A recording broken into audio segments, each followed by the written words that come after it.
Hello and thanks for joining us for our mid-morning edition of Arirang News. I'm Mark Broom. Let's start by taking a look at the day's headlines. The Danube River is transformed into a search and rescue zone following the sinking of a sightseeing boat that killed 7 South Koreans and left 19 missing. Rescue crews are patrolling the entire stretch of the Danube south of Budapest. US President Donald Trump comes out swinging against Beijing, saying his administration's tariffs are having a devastating effect on China. Not taking it lying down, China halts purchases of American soybeans. Plus, implementing arrivals duty-free in South Korea. Incheon International Airport is set to open stores in its arrival halls, perfect for that last-minute gift or treat. We begin with the search and rescue efforts underway on the Danube River in Budapest after the tragic sinking of a cruise ship more than 24 hours ago now. We are learning that poor weather conditions are hampering those operations. 7 South Koreans have been confirmed dead and 21 other people are unaccounted for, 19 of those being South Korean nationals, among the missing a 6-year-old child. The boat sank in a matter of seconds after colliding with a bigger cruise ship near a bridge on the Danube River. Our Kang Hyung-woo has been following the developments for us this morning, and we have him on the line. So Hyung-woo, do you have any updates on the rescue front overnight? It's been, like I mentioned, well over 24 hours since this dreadful crash. Mark, let you say 7 South Koreans have been confirmed dead, and we're still missing 21 people, 19 Korean passengers, and 2 Hungarian crew members. Search and rescue operations are still underway, but hope is beginning to fade that they will find survivors. Hungarian police also say rescue operations are being hindered by rain and the fast-flowing swollen river. The search has been extended far downstream into Serbia. As far as the incident is concerned, local police say they have taken the captain of the cruise ship that collided with the tour boat into custody. The 64-year-old Ukrainian man is suspected of dangerous misconduct in water, leading to a deadly accident that happened on Wednesday night at around 10 p.m. local time. What we can see on the CCTV footage is that the small boat, the Mermaid, is sailing up north. Both boats are. The bigger ship, the Viking II.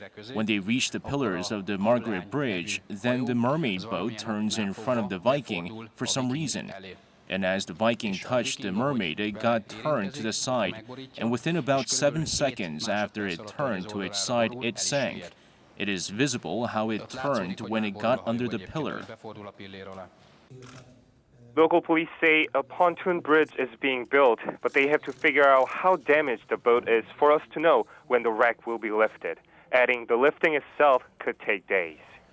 And Hyung-woo, what do we know about South Korean officials making their way to Budapest? And how, if you can just walk us through, is the South Korean government dealing with this incident? So the government's advance team has arrived in Hungary to conduct on-site assessment of the incident, and they're going to discuss how to support the rescue personnel from South Korea who will arrive in Budapest later.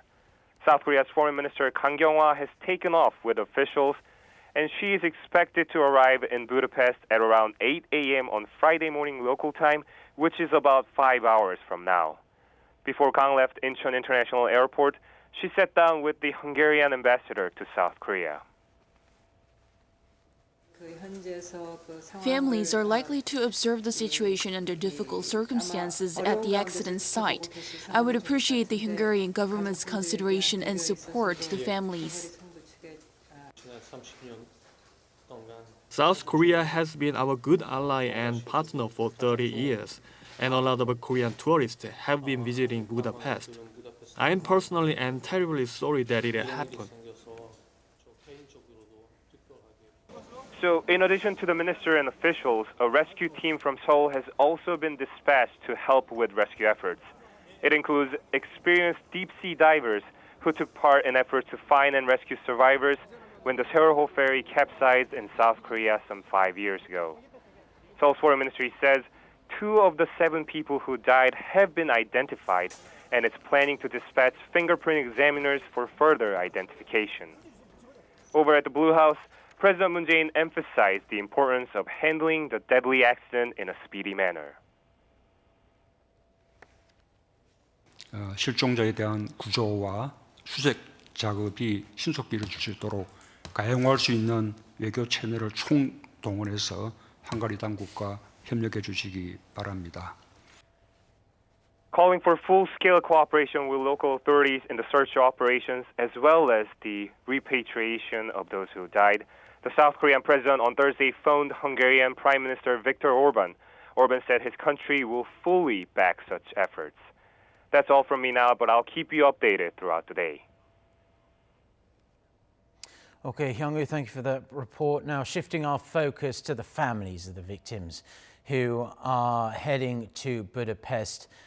Some have already left, some are on their way, and some are due to leave. The travel agency that organised the trip is assisting those families going through absolute hell at the moment. For more, we go to our Shi-young, standing by at the travel agency in Seoul. Shi-young, what are you hearing? Well, Mark, at the moment, 10 family members are heading to Budapest, and they include the family member of the youngest missing victim, a 6-year-old child. Now, they are expected to arrive in Hungary at 1 p.m. local time on Friday. Another 33 members will also fly to Budapest, mostly from Incheon International Airport, and some are taking Lufthansa carriers. One family member is known to be flying to Budapest from the U.S. The agency has also sent its employees to the site of accident. 14 employees are currently in Hungary and attended the emergency meeting there organized by South Korea's foreign ministry. 2 are on a plane heading to Hungary, and 6 more are also expected to join the local emergency team shortly. The travel agency says South Korean government arranged lodging for all the family members and travel agency employees in Budapest. They will stay at 4 different hotels, just 15 minutes away from the site of accident. That's all from me. Back to you, Mark. Well, thank you, Shi-young, for that, and it's good at least to hear that the government is taking good care of the families of the victims. We'll keep you up to date on this story throughout the day here on Arirang News.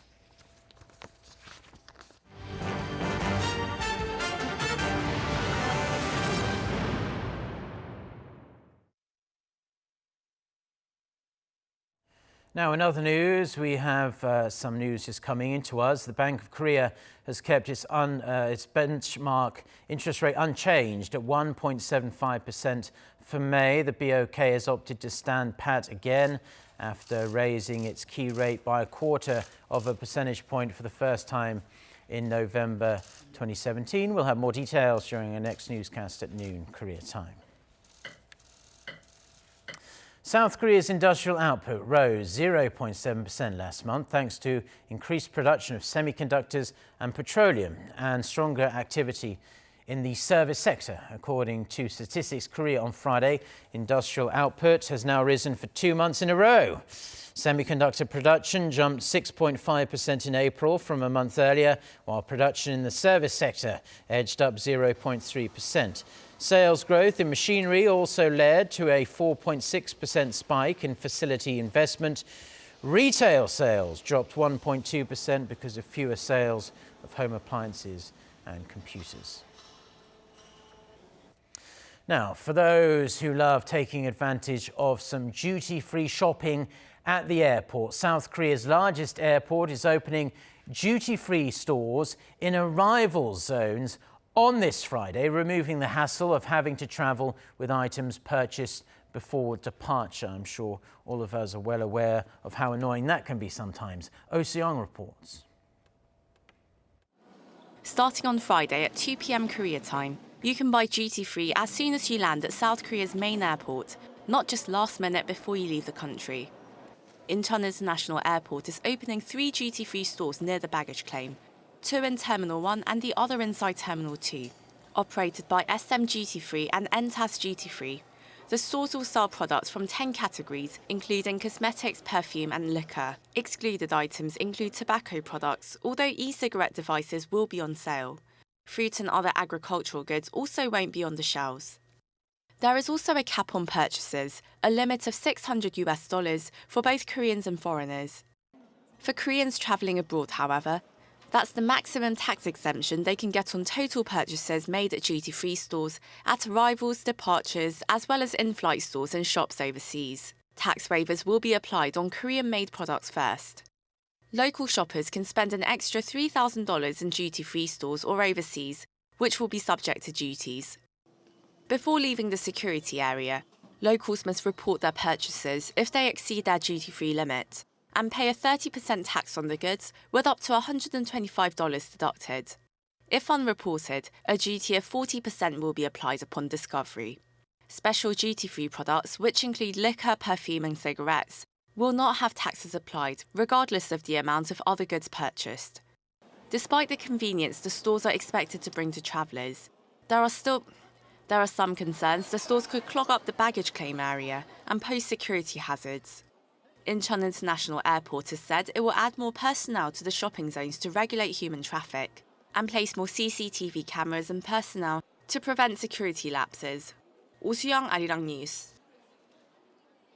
Now, amid the escalating trade tensions between the world's two biggest economic powers, China, the world's largest soybean buyer, has put purchases of American supplies on hold. Despite the intensifying trade conflict, President Trump says Washington is doing well in trade talks and Beijing wants to strike a deal with the United States. Lee reports. U.S. President Donald Trump's decision to escalate the trade war with China this month, raising tariffs on about $200 billion of Chinese goods, has prompted Beijing to retaliate with tough duties of its own. China's move could bite as the world's largest soybean buyer has put purchases of American supplies on hold. According to sources familiar with the matter, state grain buyers in China haven't made or received any further orders, though previous orders will not be canceled.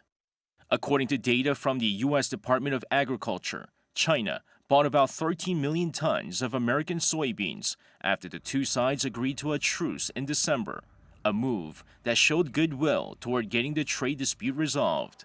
While China pledged to buy an additional 10 million tons, purchases have now ceased. In addition, China has yet to take delivery of about 7 million tons of the product, which it committed to buy in the current marketing year. Despite Beijing's latest retaliation, President Trump says Washington is doing well in trade talks, adding that China wants to strike a deal. I think we're doing very well with China. We'll see what happens. But I can tell you, China very much wants to make a deal because the companies are leaving China to avoid the tariff. China is becoming a very weakened nation, just as Iran has become a very weakened nation. And Iran wants to make a deal also. While it remains to be seen if the two sides will ever strike a deal, U.S. Treasury Secretary Steven Mnuchin says he'll likely travel to Beijing in the near future to continue negotiations. Lee Seung-jae, Arirang News.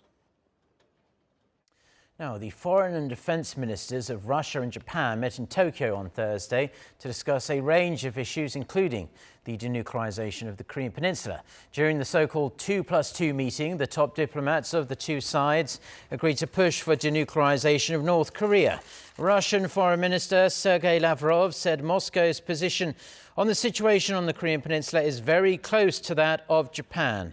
The 2+2 meeting was first launched in November 2013 in a bid to build confidence between the two countries. Now, North Korea-US talks have been at a standstill for over 3 months now among diplomats, current and former, and experts gathered in South Korea's southern resort island for the Jeju Forum. One leading voice on North Korea issues points out that President Trump needs to make the next move to get the ball rolling again. Lee Ji-won files this report from Jeju.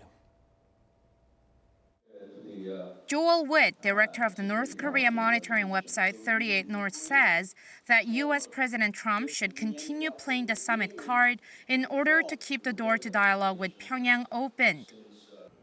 And so the next logical step there is for President Trump to tell Kim Jong-un that he's willing to visit Pyongyang for a third summit as soon as possible.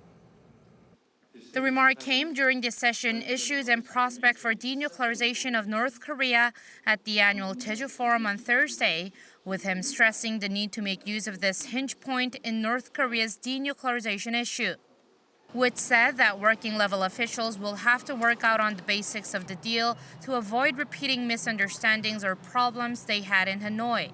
And this deal, according to Witt, doesn't have to be a perfect one, as it's needed to simply move forward to prolong the closing of the window. It's my understanding in Hanoi that a lot of progress was made on issues other than the nuclear issues. I think that we need to get traction soon, because if we don't, then the window's going to start closing. And despite all the sanctions and, everything that's been done to put pressure on North Korea, I don't think that's going to make them all of a sudden throw up their hands and say, gee, we got to get a deal. Another speaker at the forum, Joseph Yoon, former U.S. Special Representative for North Korea policy, raised the point that President Trump should change his reward for Pyongyang's denuclearization. And for them, this is not that they cannot be bought off by humanitarian assistance, by economic assistance. So for them, I believe it is what I would call security for security deal. They're looking for regime survival, but we're saying, give up your deterrence and we will meet your economic needs. When asked if Washington would be willing to give any security guarantee, which could involve pulling out its troops and strategic assets in the region, Yoon said that these fundamental issues need to be discussed to the North's satisfaction for them to truly denuclearize. Amongst various insights, what many of the speakers said in unison is again that trust between the North and the U.S. needs to be restored in order for the talks and the denuclearization process to move forward. 이지원, Arirang News, Jeju. Now, South Korea's Agriculture Ministry held an emergency meeting on Friday morning over the first reported case of African swine fever in North Korea. The ministry confirmed the case on Thursday after North Korean authorities confirmed the outbreak on May 25th. The ministry says more than 20 pigs were culled after more than 70 pigs died from the virus at a farm in North Korea's Jagangdo province near the border with China. South Korea's Prime Minister Lee Nak-yeon is demanding related officials stop the virus entering the south. He also asked them to cooperate with their counterparts in North Korea on the matter.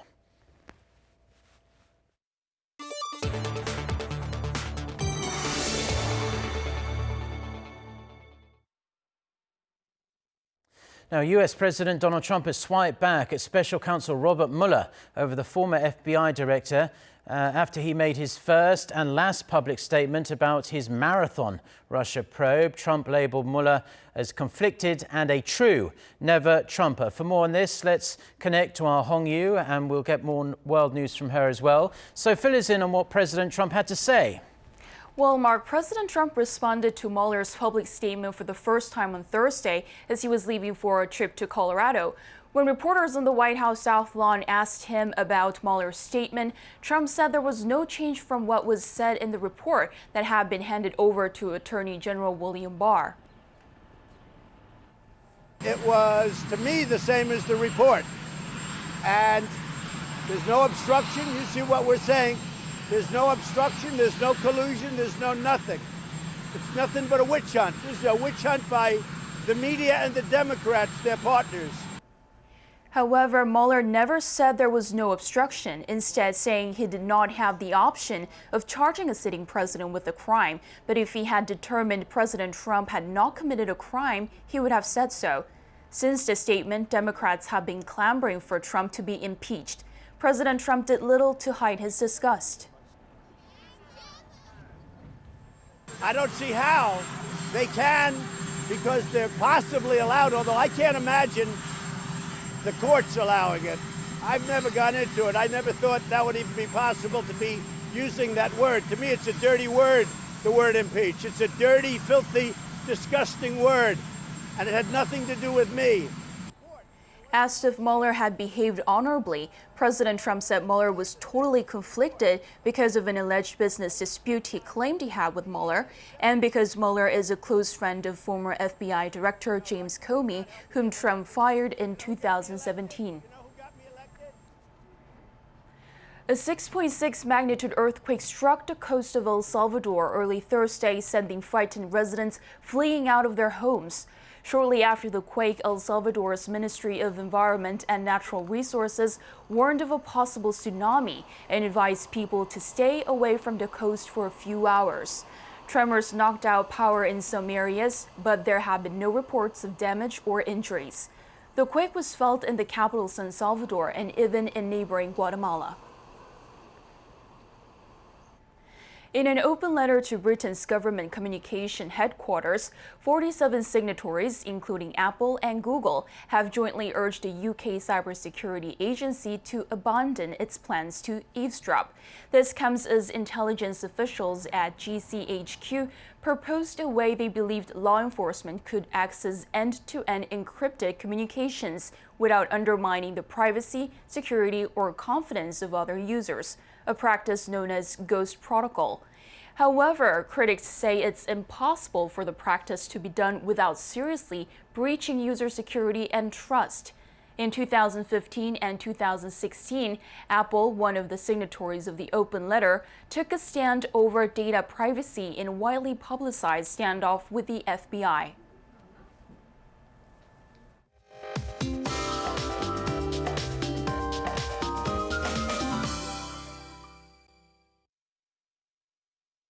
Good morning. Overnight showers in southern provinces in Jeju Island are letting up, and you will notice big drop in temperatures today. It's going to be 2 to 5 degrees lower, while upper parts of the country will have a similar weather conditions to yesterday. Skies will get brighter as the day goes on, and daily highs will be ranging between 22 and 26 degrees Celsius this afternoon, and expect good to normal air quality across the country. Temperatures will hike to above season norms starting Sunday. Then the heat will get stronger as we head into June with mostly sunny skies in the forecast.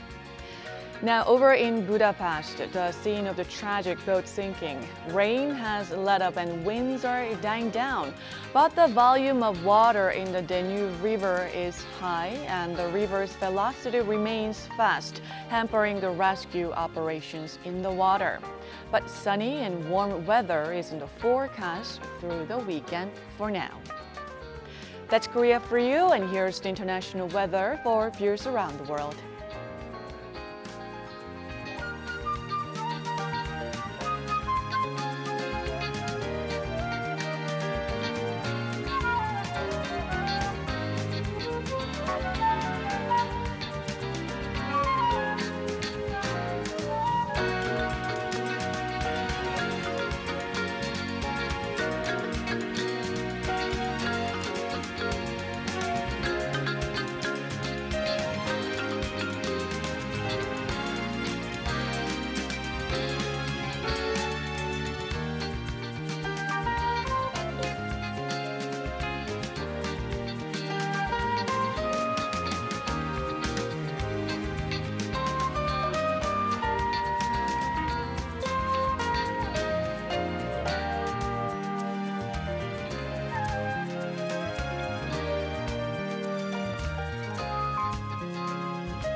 And that's all the news and weather we have for now. Stay tuned to Arirang TV, and we'll have our next newscast coming up at noon Korea time. If we don't see you, have a great weekend. Until next time, goodbye.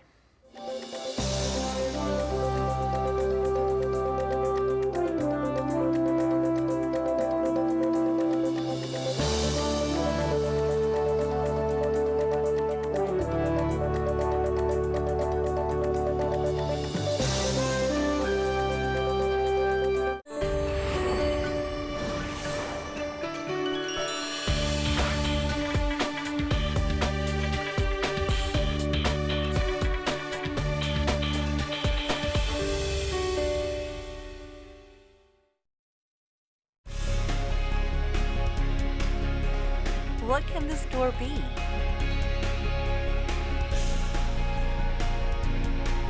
An unexpected encounter turning into joy.